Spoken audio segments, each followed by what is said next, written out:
বলিউডের স্পাই ইউনিভার্সে ঝড় তুলেছিল পাঠান, টাইগার ওয়ারের মতো হাই অকটেন থ্রিলার। র ও আইএসআই এর রহস্যঘেরা দুনিয়ায় প্রেমের রোমাঞ্চ মিলিয়ে তৈরি হয়েছিল সিনেমাটিক ম্যাজিক। শাহরুখের পাঠান আর দীপিকার রুবাই, সালমান খানের টাইগার আর ক্যাটরিনার জোয়ার প্রেম গল্প এনে দিয়েছিল মানবিক ছোঁয়া।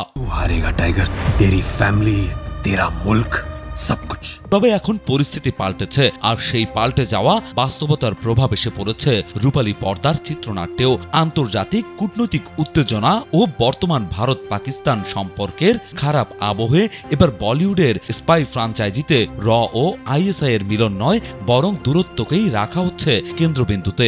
প্রাইভেট টেরর গ্রুপ जो किसी मकसद के लिए नहीं, बस कॉन्ट्रैक्ट पर काम करते हैं। সূত্র বলছে, যশরাজ ফিল্মসের কর্ণধার আদিত্য চোপড়া নিজে এগিয়ে এসেছেন এই বদলের জন্য। পাঠান 2 এর জন্য ইতিমধ্যেই শ্রীধর রাঘবনকে দেওয়া হয়েছে নতুন মিশন। পুরো চিত্রনাট্য নতুন করে লিখতে হবে।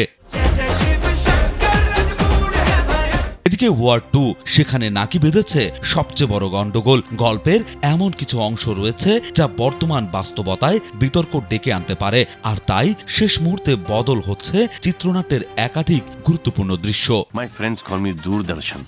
बहुत खराब जोक था। এটাই শুধু নয়, বদলের ছোঁয়া লেগেছে আলফার গল্পেও। গোটা স্পাই ইউনিভার্সে এবার আসছে কড়াকড়ি। এবার আর প্রেমে মজে থাকা নয়, গুপ্তচর মানে রোমান্স নয়, অ্যাকশন, দেশপ্রেম আর কূটনৈতিক দ্বন্দ্ব, সেটাই হতে চলেছে মূল মন্ত্র।